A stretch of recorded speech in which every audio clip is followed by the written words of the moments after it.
Hey everyone, welcome back. Today we are going to launch into talking about some technique for dancing in flats. So this is specifically for followers who have decided to switch to dancing in flats. And there are several technical aspects to dancing in flats that are very different from dancing in heels. And I'm going to do a separate tutorial for that topic, dancing in heels.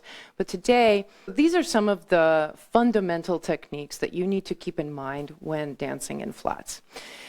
The most common mistake that occurs when somebody who's been dancing in heels puts flats on is to keep the heels off the ground while dancing. So a lot of times I see dancers going through their movements and dancing the whole time on their ball mount. Now, I can do that pretty easily, but I am pretty unstable when I'm constantly on my ball mount. And when I say ball mount, it's the area at the ball of the foot.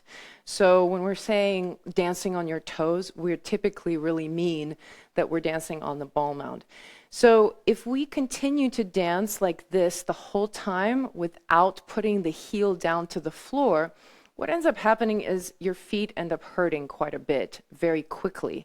And your calf muscles and the muscles around the shin bone and your ankle end up getting really sore and really tight. I've worked with quite a few dancers who ended up developing quite a bit of plantar fasciitis and other foot problems. So if you've been dancing in flats and experiencing some of these symptoms where your feet are hurting, your solution lies in bringing the heel to the ground. So instead of dancing on the ball mount the whole time, what I'm going to prioritize is I'm going to bring my heel to the floor as much as possible. And as I'm, for example, walking forward, I'm going to really go with the heel first rather than the toe first. So as I'm walking around my partner, I'm focusing on any position where I can actually use my heel. So if I have the opportunity to bring my heel to the ground, I do that. Now, some of you will point out to me that in heels, a lot of times when the music is really fast, you feel like you kind of have to go up on your toes. And that's pretty natural. So when you are on your ball mount, it gives you a lot of speed and you can go around your partner very, very fast and articulate the music in a quick way.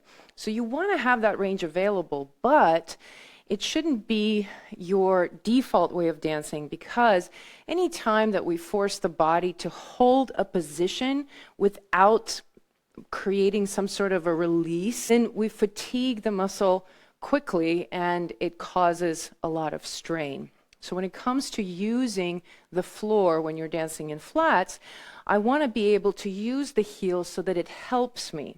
So I typically like to think of it as that I'm really approximating my natural way of walking as much as possible. So if I'm walking forward, I lead with the heel and I proceed always wanting the heel to land on the floor first before going.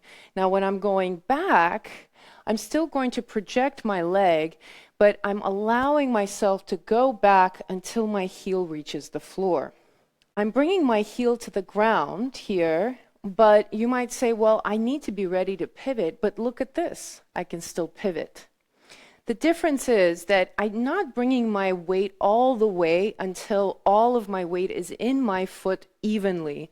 So here, my weight is spread between the front and the back of the foot. So if you were to draw a line, it would go through the middle of the foot. Here, my heels are locked. But if I soften my knees and allow my weight just to be slightly in my ball mount towards my toes, now my heels are unlocked from the floor. So I can actually pivot without reaching my heels up.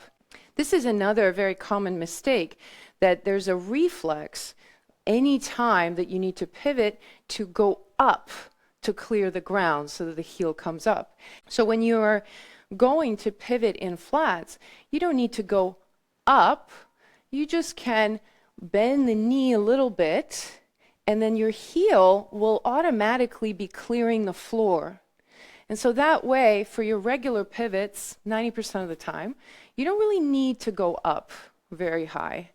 So here, as I'm dancing, I'm able to do all these movements in a much more controlled way, and I can slow down quite a bit and move slowly and be completely on my axis.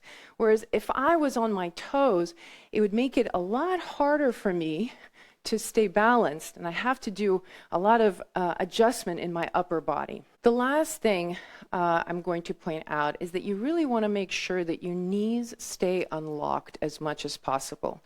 This is definitely true for dancing in heels as well, but in flats too. Any time that I'm transferring my weight to my next position on my foot, I want to make sure this knee is unlocked so that I can go any direction and be ready.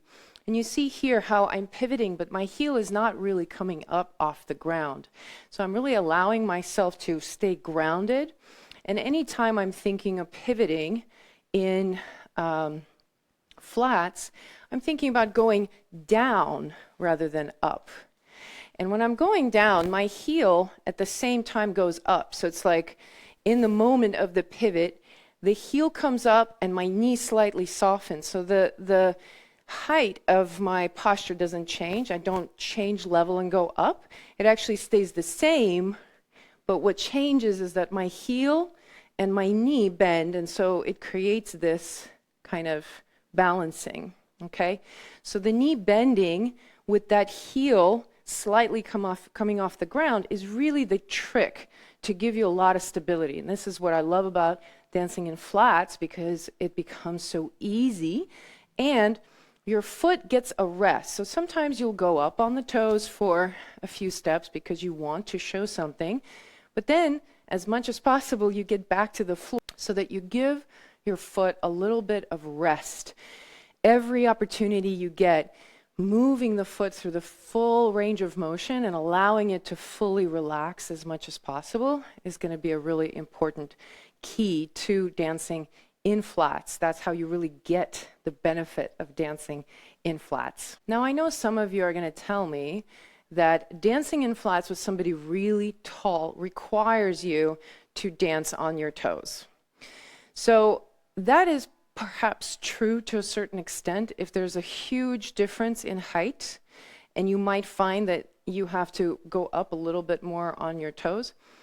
I would say your goal does not change. So still, any chance you get, even if I have to dance with somebody really tall, any chance I get to bring my heel down to the ground for a little bit and really roll through the whole foot so that I'm using all of my muscles is really nice. So that's something that you just want to keep in mind. However, a lot of times what you will find is that if you allow yourself to mobilize and relax more in your embrace, you might actually adapt the embrace to allow you to bring the heel back to the ground. So if I'm dancing in a normal embrace, I might be here, but then if my partner is much taller, instead of going up with the partner on my toes, I will extend my embrace and I will soften around my shoulder blades to create more space up top so that I don't sacrifice my comfort at the bottom of my base. Now, if you want to see this in action, you can check out my Instagram reel that I posted in the comments, where I actually dance in these flats with somebody who is 6'4", so he's about this tall, and you can see how I dance and how I adapt to it. And I think that will give you a great reference visually for what you can do when you're dancing with somebody much taller in flats. Okay, I hope this was helpful. Let me know in the comments what other questions or confusion you might be having on this topic, and I will see you next week. Ciao.